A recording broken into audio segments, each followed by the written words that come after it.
नमस्कार भैया बहनों। पिछले वीडियो में पिछले कालांश में हम जीवमंडल एवं वायुमंडल के बारे में हमने पढ़ा। आज हम पृथ्वी के इस प्रमुख स्थल रूपों के बारे में पढ़ेंगे। अब हम जानते हैं कि जो ये हमारी पृथ्वी है एक समान नहीं है। कहीं पर ये ऊंची है, कहीं पर नीची है, कहीं ऊबड़ खाबड़ है। इस प्रकार से हमारी पृथ्वी के विभिन्न रूप हमें देखने को मिलते हैं। अब जैसे पृथ्वी पर अगणित प्रकार के स्थल रूप हैं। स्थल मंडल के जो हमारे स्थल मंडल है, पृथ्वी का जो भाग है वो कुछ भाग ऊंचे नीचे तथा कुछ भाग समतल होते हैं। कुछ भाग ऊंचे नीचे होते हैं, कुछ भाग समतल होते हैं। और दूसरी बात, ये सभी जगह एक समान नहीं होते हैं। अब आप जानते हैं कि जिस स्थल पर हम खड़े हुए हैं वह धीरे धीरे गति, मैदान जिस पर आप खड़े हैं उसके अंदर धीरे धीरे गति हो रही है। यानी कि जो हमारी पृथ्वी है धीरे धीरे गति करती रहती है। अब इस गति के दो रूप हैं। अब पहला रूप है आंतरिक प्रक्रिया, दूसरा रूप बाहरी प्रक्रिया। आंतरिक का मतलब होता है अंदर की तरफ पृथ्वी के अंदर, और बाहरी क्रिया का मतलब होता है पृथ्वी के बाहर। अब आंतरिक प्रक्रिया के कारण बहुत से स्थानों पर पृथ्वी की सतह ऊपर उठ जाती है और कहीं घस जाती है। अब जो आंतरिक प्रक्रिया होती है उसके कारण पृथ्वी का जो सतह होता है, तल होता है, वो ऊपर उठ जाता है और कई जगह पर वो घस जाता है।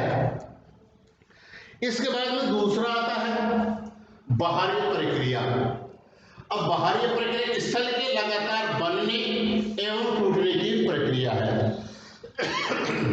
जो हमारी पृथ्वी है उसके बाहर जो भी प्रक्रियाएं होती हैं वो स्थल के लगातार बनने एवं टूटने की प्रक्रिया को बाहरी प्रक्रिया कहते हैं, है ना।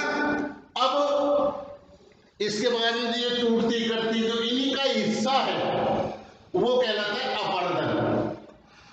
पृथ्वी की सतह को टूटकर घिस जाने को अपर्दन कहते हैं। अब पृथ्वी की सतह टूटकर घिस गई, है ना, तो उसको हम कहते हैं अपर्दन। अपर्दन की क्रिया के द्वारा सतह नीची हो जाती। जब भूमि का कटाव होता है पानी और वायु के साथ जब वो बहती है तो उसका अपर्दन क्रिया के सतह नीची हो जाती है तथा निक्षेपण की प्रक्रिया के द्वारा इनका फिर से निर्माण होता है। निक्षेपण यहाँ से कैसे मिट्टी बह करके आ गई या कुछ पत्थर बह करके आ गए और उस जगह को वो पूरा करते हैं, उनके द्वारा निक्षेपण के द्वारा इनका प्रक्रिया के द्वारा इनका फिर से निर्माण होता है। ये दो प्रक्रियाएं किसके कारण होती हैं? एक तो मिट्टी का अपर्दन और एक निक्षेपण। किसके कारण होता है? दो प्रक्रियाओं के कारण होता है। वो कौन कौन से? एक तो बहते जल, वायु तथा बर्फ के द्वारा होती है। अब ये जो दो प्रक्रिया किन किन के कारण होती है? तो बहते जल के कारण होती है, एक हवा के कारण होती है, दूसरा बर्फ के द्वारा। जब हिमालय पहाड़ों से बर्फ पिघल करके आती है तो उनके द्वारा निक्षेपण की क्रियाएं होती है। हम विभिन्न स्थल स्वरूपों को और उनकी ऊंचाई एक ढाल के आधार पर पर्वतों, पठारों और मैदानों में वर्गीकृत कर सकते हैं। अब इनको किन किन भागों में वर्गीकृत कर सकते हैं? 3 भागों में वर्गीकृत कर सकते हैं। कौन कौन से? पर्वतों, पठारों एवं मैदानों में वर्गीकृत कर सकते हैं। तो सबसे पहले आता है पर्वत। अब पर्वत पृथ्वी की सतह की प्राकृतिक ऊंचाई है। जो पर्वत होता है, पहाड़ होता है, वो पृथ्वी की सतह की प्राकृतिक ऊंचाई है। अब पर्वत की विशेषता क्या होती है? पर्वत की विशेषता क्या होती है, पर्वत का जो शिखर है उसका ऊपर का जो हिस्सा होता है वो एक छोटा होता है, तथा जो उसका आधार होता है वो चौड़ा होता है। पर्वत का शिखर छोटा होता है, वह आधार चौड़ा होता है, यानी ऊपर से तो वो छोटा होता है और नीचे से चौड़ा होता है। उसके बाद में आता है हिमानी। कुछ पर्वतों पर हमेशा जमी रहने वाली बर्फ की नदियां होती है। अब कुछ पर्वत ऐसे होते हैं जहां पर बर्फ जमी रहती है, अब वो बर्फ पिघल करके नदी के रूप में बहती है। कुछ पर्वतों पर हमेशा जमी रहने वाली बर्फ की नदियां होती है, जिन्हें हम हिमानी कहा जाता है। उन्हें क्या कहा जाता है, हिमानी कहा जाता है। अब देखिए, अब कुछ पर्वत ऐसे भी हैं जो समुद्र के अंदर होते हैं लेकिन उनको हम देख नहीं सकते। अब कुछ पर्वत ऐसे भी हैं जो समुद्र के भीतर हैं जिन्हें हम देख नहीं सकते। कठोर जलवायु होने के कारण इन क्षेत्रों में बहुत कम लोग निवास करते हैं। अभी पर्वतों की विशेषता क्या, कठोर जलवायु होती है। कठोर जलवायु होती है तो वहां पर पानी की भी समस्या रहती है, हवा की भी समस्या रहती है, तो इस कारण वहां पर लोग कम रहते हैं। वहां जिन लोगों का रहना संभव नहीं है, रहते हैं तो परेशानियां ज्यादा है। वहां की धरातल खड़ी ढाल वाला होता है, जो वहां का धरातल होता है वो एक खड़ी ढाल के समान होता है। वह कृषि योग्य भूमि की कमी भी होती है, वहां पर खेती नहीं कर सकते, होती है तो कम होती है, कमी होती है, और करते भी हैं तो बड़ी परेशानियों का सामना करना पड़ता है। इसके बाद में आते हैं श्रृंखला।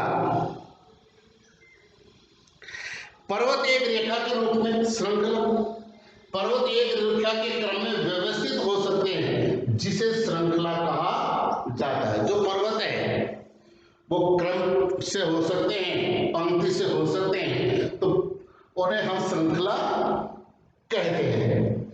बहुत से पर्वत तंत्र समांतर होते हैं। अब कई पर्वत ऐसे होते हैं समांतर होते हैं, जो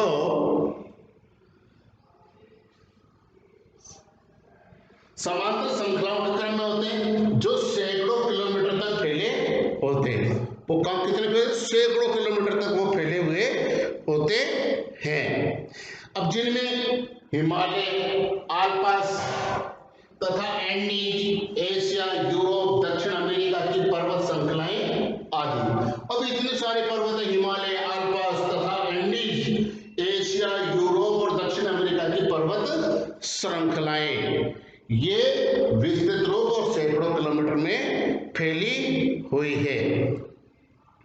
अब पर्वत श्रृंखलाएं, पर्वतों की ऊंचाई एवं आकार में भिन्नता होती है। अब इन पर्वत श्रृंखलाओं में क्या होती है कि इनकी आकार, ऊंचाई, इनमें भी भिन्नता होती है। कहीं बड़े होते हैं, कहीं छोटे, कहीं नीचे होते हैं, कहीं ऊंचे होते हैं। इसके बाद में आता है पर्वत तीन प्रकार के होते हैं। पर्वत कितने प्रकार के होते हैं, तीन प्रकार के होते हैं।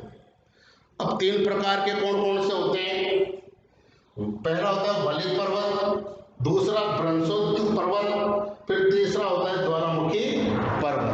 तीन प्रकार के पर्वत हो गए, कौन कौन से, वलित पर्वत, भ्रंशोत्थित पर्वत और ज्वालामुखी पर्वत।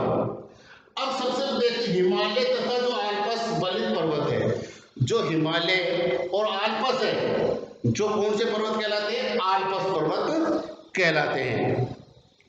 फिर जिनकी सतह उबड़ खाबड़ तथा शिखर शंक्वाकार होता है, इनका जो शिखर होता है शंकुनुमा होता है, किनका, हिमालय तथा आल्प्स पर्वत का।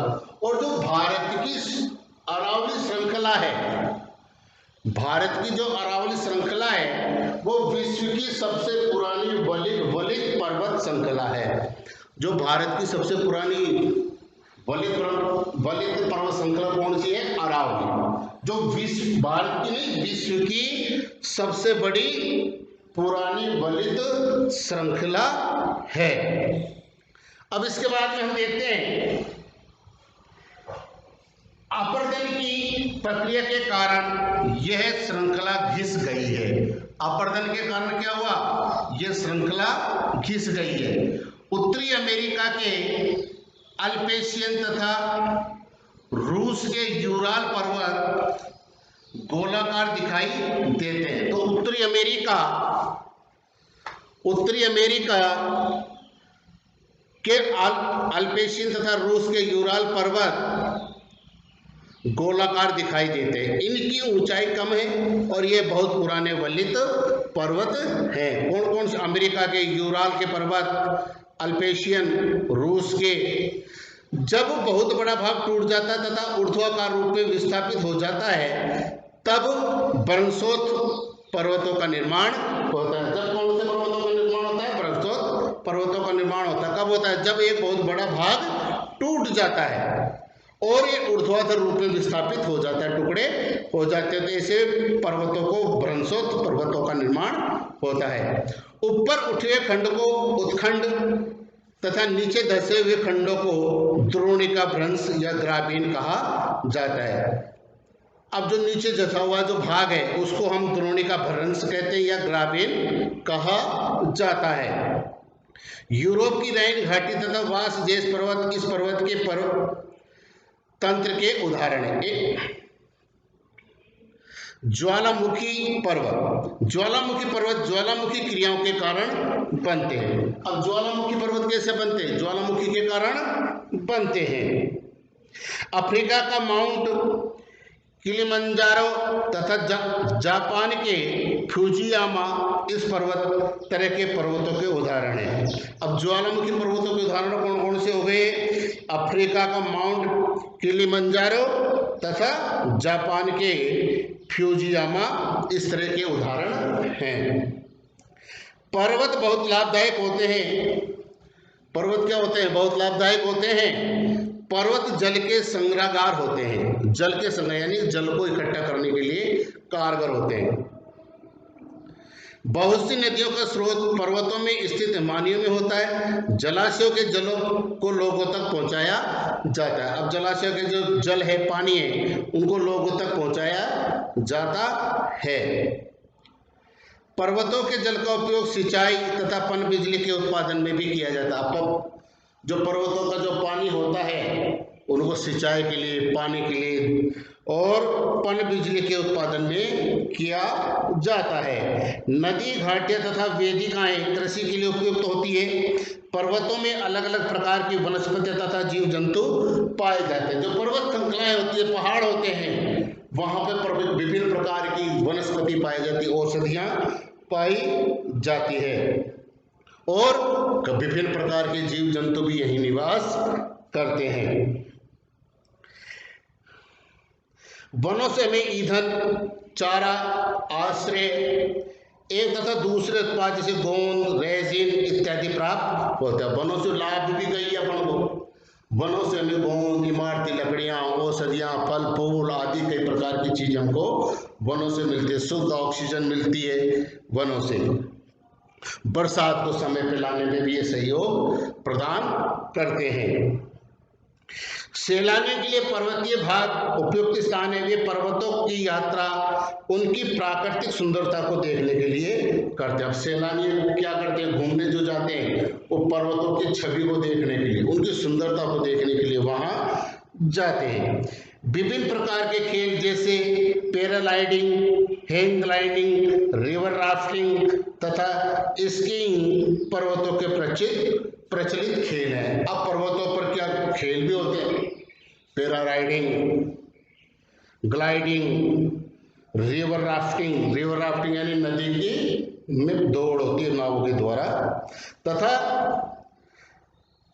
ऐसे स्थानों के जो यहाँ पर इस प्रकार के खेल खेले जाते हैं। अगले कालांश में हम पठार के बारे में पढ़ेंगे। आज के लिए इतना ही। धन्यवाद।